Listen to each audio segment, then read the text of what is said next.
આજે દેશભરમાં મર્યાદા પુરુષોત્તમ ભગવાન શ્રીરામના જન્મદિવસની ઉજવણી થઈ રહી છે। ત્યારે આજે ભગવાન શ્રીરામની જન્મભૂમિ અયોધ્યા ખાતે ભાવિક ભક્તોનો માનવ મહેરામણ ઉમટી પડ્યો હતો।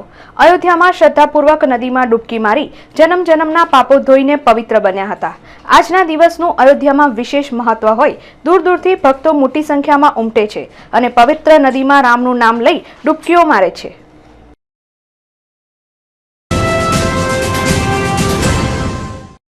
વર્ષ 2012-2013નું પ્રણવદાનું બજેટ આજથી લાગુ પડતા જીવન જરૂરિયાતની ચીજવસ્તુઓ મોંઘી બની છે।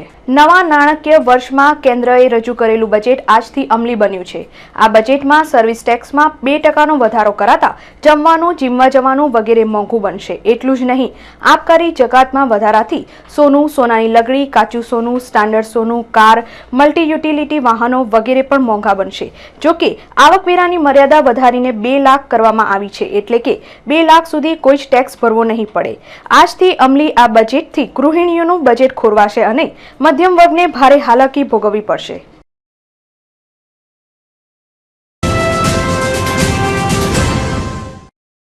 ગુજરાતભરમાં સીએનજી ગેસ પૂરું પાડતી અદાણી કંપનીએ ₹4.70નો ગેસમાં વધારો કરી દીધો છે। વર્તમાન સમયમાં સીએનજીનો ભાવ પ્રતિ કિલોએ ₹45.50 છે અને જેમાં ₹4.70નો વધારો થતાં હવે વાહન ચાલકોએ કિલો દીઠ ₹50.20 ચૂકવવા પડશે। અદાણીના સૂત્રોએ આ ભાવ વધારો આંતરરાષ્ટ્રીય બજારમાં ક્રૂડ ઓઇલના વધતા જતા ભાવને આભારી ગણાવ્યો છે। અદાણી હાલ અમદાવાદ અને વડોદરાના 7 પંપો પર ગેસ પૂરો પાડે છે અને 1 લાખથી વધુ વ્યક્તિઓ સીએનજી ગેસનો ઉપયોગ કરે છે।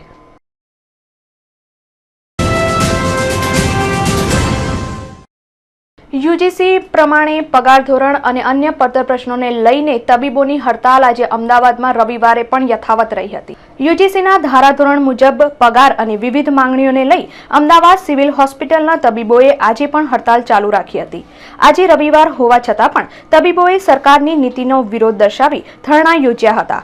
તબીબોની હડતાલથી ઓપીડીને અસર પડી છે। ઓપીડી તેમજ તબીબોના ટેબલો પણ ખાલીખમ દેખાતા હતા। જોકે હોસ્પિટલના સત્તાધીશોએ તબીબોની હડતાલ સમેટાય તે માટે સમાધાનની ભૂમિકા અપનાવવાના પ્રયત્નો શરૂ કર્યા છે।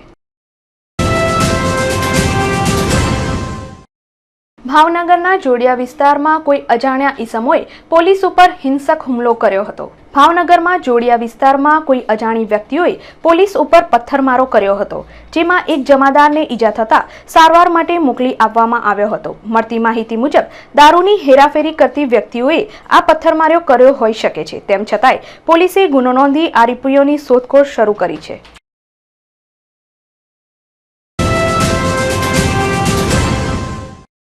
રાજકોટમાં પોલીસ લોકઅપમાં એક આરોપીના મોતથી ચકચાર મચી જવા પામી હતી। વિજય મોહન ચૌહાણ નામના આરોપીની દારૂબંધીના ગુનામાં સબબ થોરડા પોલીસ દ્વારા ધરપકડ કરવામાં આવી હતી અને ગત રાત્રિના તેને રામનાથપરાના સિટી પોલીસમાં રાખવામાં આવ્યો હતો, જ્યાં તેનું મોત નીપજ્યું હતું।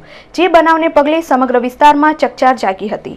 પોલીસને વિજયની લાશનું સ્થળ પર જ પેનલ પોસ્ટમોર્ટમ કરાવવાની ફરજ પડી હતી, જ્યારે વિજયના મોતનું કારણ એક રહસ્ય બન્યું છે।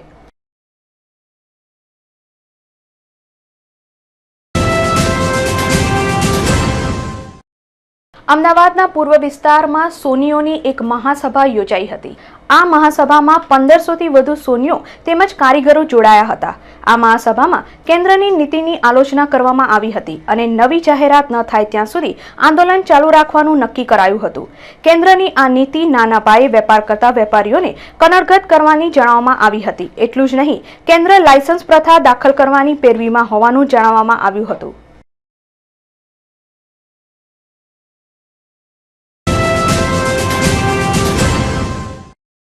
અમદાવાદ શાહીબાગ પોલીસના હથિયારધારી જમાદારે આપઘાત કરતા ચકચાર મચી જવા પામી હતી। કનુ બારિયા નામના જમાદારે કોઈ કારણોસર પોતાના ક્વાર્ટરમાં આપઘાત કર્યો હતો। આ બનાવને પગલે ઉચ્ચ અધિકારીઓ ઘટના સ્થળે પહોંચી ગયા હતા। જોકે કનુ બારિયાના આપઘાતનું કારણ જાણી શકાયું નથી, પણ પોલીસ વિભાગમાં વધતા જતા માનસિક તણાવનું આ કારણ હોય તો નવાઈ નહીં તેવું ચર્ચાઈ રહ્યું છે।